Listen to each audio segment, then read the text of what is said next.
Here's what they don't tell you about solar panels. You can legally buy them. You can legally own them. In some places, you can even legally build your own system from parts you bought online. But the moment you try to actually turn it on, you might be breaking the law.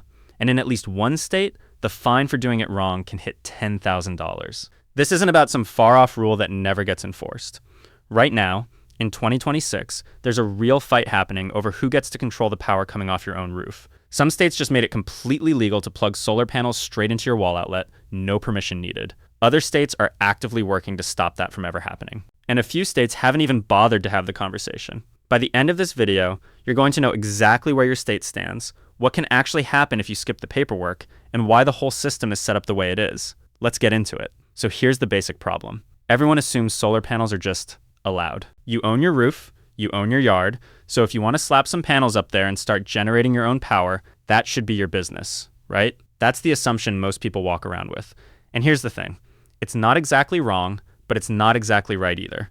Installing your own solar panels is legal everywhere in the United States. There's no federal law that says you can't do it yourself, but legal to install and legal to actually use are two very different things. In almost every city and county in this country, if you want to connect a solar system to your home's electrical wiring and to the power grid, you need permits, usually more than one. And if you skip that step, you're not in some gray area. You're breaking the law, even if nobody notices right away. This is where most people get tripped up, because nobody explains it clearly. There isn't one solar law in America. There are 3 completely separate systems stacked on top of each other, and each one can stop you on its own. The first layer is your HOA, if you have one. About 30 to 38 states have some kind of law that limits how much a homeowners association can restrict solar panels. But here's the catch. Even in those states, the HOA usually isn't banned from having a say. They just can't ban solar completely. They can still tell you where to put the panels, what color they need to be, whether they can be seen from the street, stuff like that. And if you live in a state without one of these protective laws, states like Alabama,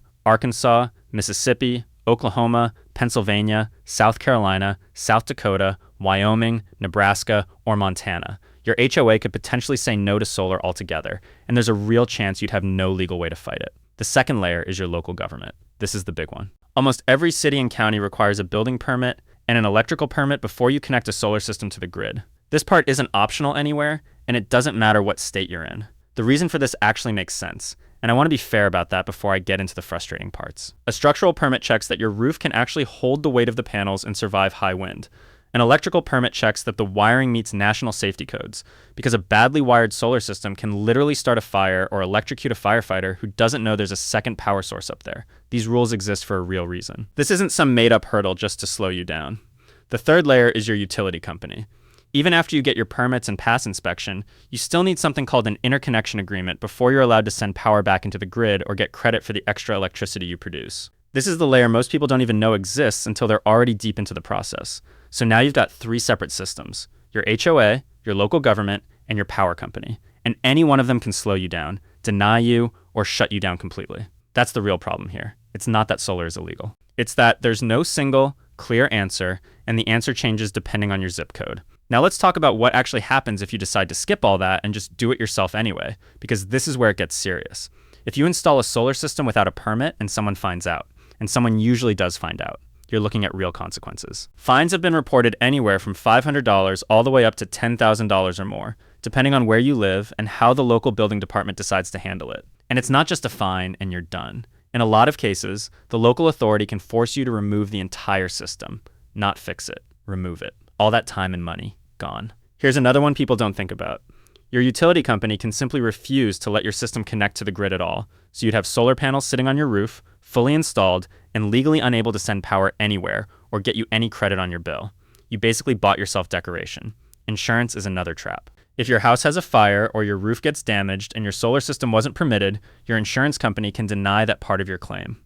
Some policies allow the insurer to deny the whole claim if they find a code violation connected to the damage. Same goes for your roof's manufacturer warranty.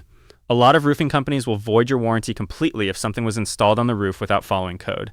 And here's the one that catches people off guard the most: selling your house. If you ever try to sell your home and there's an unpermitted solar system on the roof, it can completely derail the sale. Home inspectors check permit history. Title companies check permit history. Buyers pull back or demand a lower price once they find out. In most states, sellers are legally required to disclose known issues like this, and if you don't, you can be sued for fraud after the sale closes. Now, how do people actually get caught? This is the part that surprised me the most while looking into this. A lot of county tax assessors use satellite and aerial imagery to scan neighborhoods for property improvements that don't show up in permit records. That's right. Someone, somewhere, is looking at pictures from space to check if you added solar panels without telling anyone. In some states, solar systems are actually exempt from property tax increases. So the irony is they might be scanning for something they're not even going to tax you extra for. It's more about catching unpermitted work in general, and solar just happens to be really easy to spot from above. There's also the more old-fashioned way people get caught. Neighbors reporting it, or other roofers and solar companies noticing a sketchy-looking install and flagging it to the local building department. It happens more than you'd think. Now here's where the story gets a lot more interesting, and this is the part almost nobody is talking about yet. Right now, in 2026, there's a completely new category of solar that's changing the entire conversation. Plug-in solar, sometimes called balcony solar. These are small solar panels, usually 1 to 3 of them, that you can literally plug into a regular wall outlet. No electrician, no permit, no utility company involved, at least in the states where it's legal. Utah was the first state in the country to make this fully legal. Back in March 2025, they passed a law that treats these small systems, up to 1,200 watts, like an appliance instead of a construction project. Plug it in, and you're done. No permission needed from anyone. Since then, things have moved fast. Virginia signed a similar law in April 2026, though the actual rules won't kick in for regular people until January 2027. Maine signed one in April 2026 too. Colorado went even further in May 2026, allowing systems up to 1,920 watts, the highest limit in the country, and specifically wrote into the law that HOAs cannot interfere with it. Maryland signed theirs in May 2026 as well, with an interesting twist. Anything under 391 watts doesn't even need safety certification or a building code change. But here's the part that really tells you something. While all this is happening, some states are actively fighting against it. Bills to allow plug-in solar got killed or stalled in 2026 in Washington, New Jersey, Pennsylvania, Wyoming, Indiana, Missouri, Arizona, New Mexico, Oregon, Georgia, and Idaho. And in a lot of these cases, the pushback didn't come from safety experts. It came from utility companies and unions. And then there's a group of 16 states that don't even have a bill on the table. No progress, no discussion, nothing moving. And this is the list that might genuinely surprise you.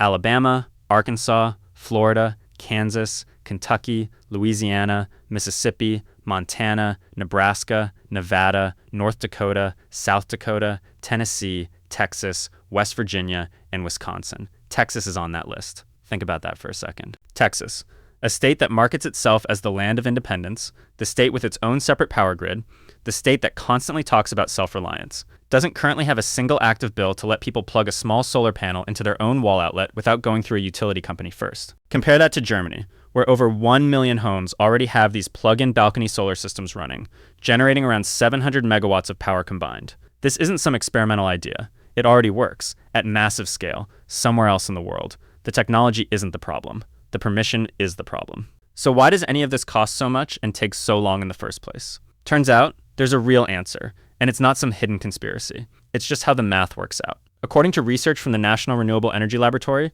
close to half of the total cost of a home solar installation isn't the panels or the equipment at all. It's what's called soft costs: permitting, inspection, paperwork, labor for dealing with the utility company, customer acquisition, and profit margins. And here's the frustrating part. Those costs don't shrink for a smaller system.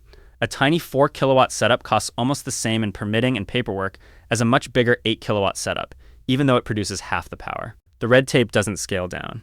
It just sits there as a flat tax on doing anything at all. There's a real example that shows exactly how this plays out.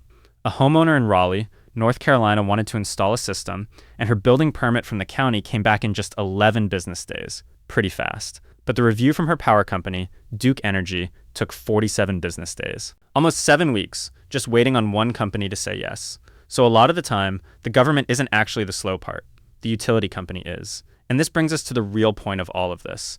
The push toward plug-in solar that skips permits and utility approval entirely isn't just some new gadget trend. It's a direct response to the fact that the traditional process has gotten so loaded down with cost and delay that regular people can't easily use it. States like Utah and Colorado looked at that problem and just removed the friction. No middleman, no 7-week wait, no $1,000 paperwork fee for a system the size of a suitcase. So where does that leave you? If you're in Utah, Colorado, Maine, or soon Virginia and Maryland, small plug-in solar is either already legal or about to be. No permit required. If you're in one of those 16 states with zero movement, including Texas, Florida, and Tennessee, You're stuck waiting on your state government to even start the conversation, while your utility bill keeps climbing in the meantime. And if you're thinking about a full rooftop system instead of a small plug-in one, the 3-layer rule still applies everywhere. Check your HOA. Check your city or county building department. Check with your power company before you ever put a single panel on your roof. Skipping that step doesn't just risk a fine. It risks the whole system, your insurance, and even your ability to sell your house down the road without a headache. The bottom line is this: going solar on your own terms isn't actually about breaking rules or finding some secret workaround. It's about understanding which of these 3 systems actually applies to you. Because right now, depending on your zip code, you could either be 1 plug away from cutting your bill or years away from your state, even allowing the conversation to start. If you want to go deeper on any of this, I put some helpful links down in the description.